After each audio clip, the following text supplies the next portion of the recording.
Здравейте! Пълнолуние във Водолей.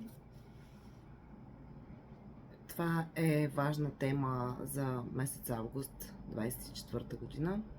Пълнолунието във Водолей се случва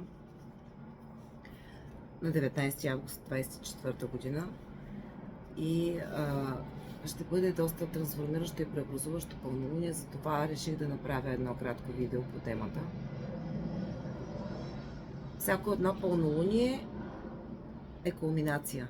Кулминация на някакви процеси, кулминация на събития, които в случая с пълнолунието в Водолей през август могат да са събития от началото на годината на 24-та, от януари 24-та или още от по-рано, от май месец 23-та година.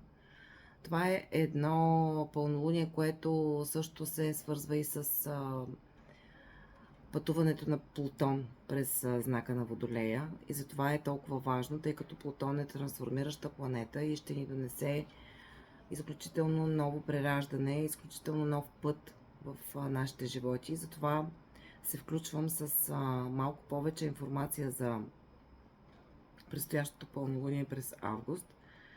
Както казах, то ще бъде трансформиращо от гледна точка на това, че Плутон също се намира в същия знак, в знака на Водолея.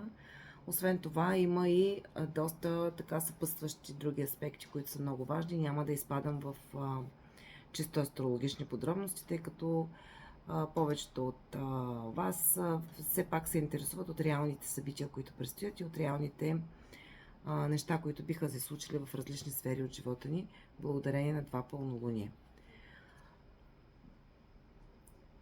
Пълната луна обикновено е кулминация или развръзка на някакви събития и случки, които са били в нашето минало. И в тази връзка искам да ви напомня, да ви предложа да си направите една ретроспекция на изминалия период през тази година, от януари до този етап. И както казах и в един минал етап от май до септември миналата година, 23-та. Дайте си така сметка какво точно ви се е случило в живота променящо. Какво ви се е наложило да промените, да изхвърлите, да се разделите с него през тези периоди. В каква сфера от живота ви се е наложило да израствате чисто духовно, съзнателно или пък израстване като личности, като развитие, като ваши приоритети, които са били важни в вашето ежедневие. Не случайно го казвам, тъй като това тепърва ще бъде разгърнато през месец август до 7 септември. И това са едни много важни дни от тук нататък, които ни предстоят, за да си дадем сметка, че е време да преминем към нови неща, за които, както казах, през тези отминали периоди сме имали някакви знаци, че е нужно да се променяме, но ако до сега не сме обърнали достатъчно внимание на тези знаци, ако до сега не сме обърнали внимание на това какво ни се е наложило да променяме, сега е вече наложително да погледнем и да видим на къде да насочим своето внимание в следващият един месец, почти един месец до 7 септември. И това е период на единствено и само на ретроспекция, без никакви действия да предприемате, без да правите някакви конкретни промени, които бихте искали. По-скоро си помислете, дайте си реалното време да обмислите нещата, които искате да промените.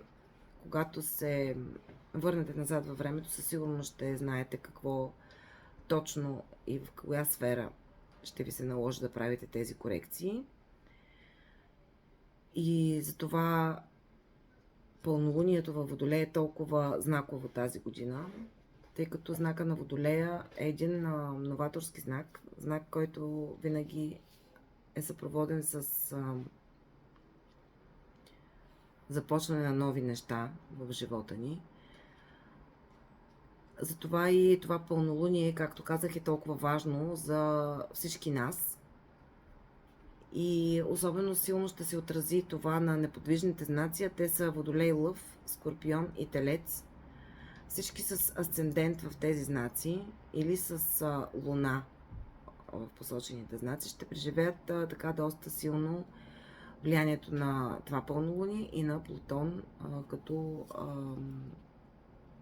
планета, която в момента се намира в знака на Водолея и ще премине съвсем скоро в ретроградното си движение към знака Козирог, което също ще ни върне към неща, които са минали, които са били през миналата есен и дори през изминалите 15 години.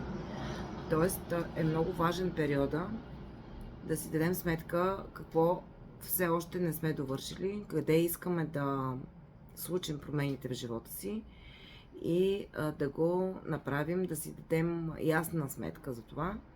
И в периода от 7 септември до края на ноември да предприемем съответните действия, за да въведем новото, което така или иначе предстои да навлезе в живота ни, дори и ние да сме достатъчно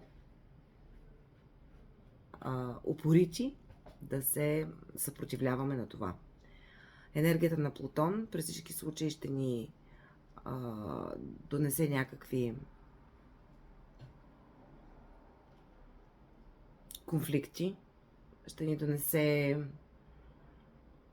кризи в живота, което не го свързвате с някакви задължително супер неприятни неща, но кризите обикновено са свързани с прогреса. Няма прогрес, няма ново начало без криза. Така че нека да сме готови да преживеем каквото и да е свързано по един или друг начин с някаква криза, но това ще ни обогати, ще ни природи и ще ни направи готови, за да приемем новата действителност, която тепърва ни предстои в следващите 1-2 години.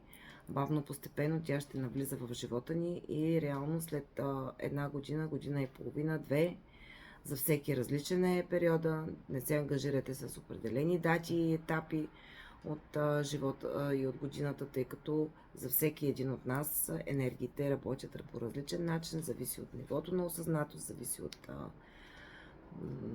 нашата подготовка и от готовността ни да приемем това ново, разбира се, старите модели, които е нужно да изчистим от нас. Няма как да го случим по най-лесният начин, но бих искала да ви подкрепя и да ви дам така една сила да се справите с всичко това, което тепърва ще ни предстои като предизвикателства в времето напред. И затова исках да се включа така с насоки за това пълнолуние, да ви дам ясна насока, да знаете, че нищо, което се случва в момента в живота ви не е случайно, че нищо, което, каквото и да ви се струва, колкото и да ви се струва тежко, трудно или кризисно, няма да продължи достатъчно дълго, за да ви събори, а напротив ще ви накара да си дадете равносметка, да си преосмислите нещата и да тръгнете по новият път, осъзнати и достатъчно силни, за да се справите с всичко това, което идва. В никакъв случай не го свързвайте с някакви драми, с нещо, което е супер тежко, но при всички случаи ще бъде разтърсващо и ще бъде достатъчно променящо за всички нас. Разбира се, мен също не ме избягват всички тези събития. Аз също преживявам движението на Плутон през знака на Водолея и съответно през Козирога. Това също при мен води до една промяна голяма, която е видима вече в живота ми на чисто физическо ниво. От тук нататък ще бъде видима и в много сфери от живота, от жизнени сфери, различни проявления ще има тази промяна. Затова обърнете си внимание върху нещата, за които ви говоря. Върнете се назад във времето, когато, както казах, от януари до сега, етапа да вижте какво точно се е променило в живота ви, вижте какво ви е предизвикало да вървите в нова посока, вижте нещата, които бихте искали да промените, вижте това, което ви е разтърсило, което ви е накарало да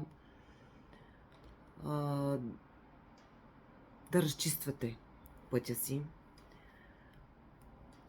А пък от септември, от 7 септември до края на ноември си направете още по-голяма ретроспекция на живота от 2008 до 2024 година, когато ще видите каква огромна промяна се е случила с вас. Ще разберете какво и в каква сфера сте имали израстване, в коя пък сте имали по-големи спадове. И всъщност това ще ви даде насока и за това, за напред, след следващите години, какво ще е необходимо да направите във вашия живот, за да направите голямата крачка към промяната. Така или иначе, промяната е неизбежна и колкото и да сме упорити, устойчиви и да не искаме да пуснем старото, то ще ни предизвика енергията на Плутон и въпросното пълнолуние в знака на Водолея със сигурност ще ни предизвика да разчистваме пътя си. Пълнолунието като кулминация на процесите се свързва именно с това да осъзнаем развръзката на много ситуации, на много събития, които са били в миналото ни и осъзнавайки ги да приемем нови решения и да вземем нов подход в действията си напред. Но както казах, действията нека да бъдат след 7 септември 2024 година. До тогава само осъзнавайте, мислете, върнете се назад и взимайте решения, за които ще действате след 7 септември. Беше важно това, което исках да ви кажа. За мен лично е много важно в моя живот. За мен промяната, както ви казах, вече е очевидна, но тепърва предстои още по-огромна трансформация и за това исках да ви кажа и на вас да бъдете подготвени, за да сте по-осъзнати и в по-голямо доверие към процесите на Вселената, които така или иначе работят за нас и само единствено в наша полза. Никога вселенските процеси не са срещу нас. Те са винаги за нашето най-висше и върховно благо и добро. Пожелавам ви успешно преживяване на пълнолунието през август месец 24 година и нови преродени след 7 септември с нови осъзнавания, с нови действия.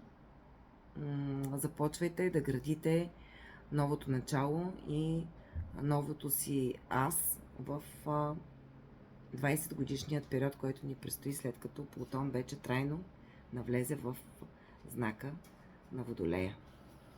До скоро!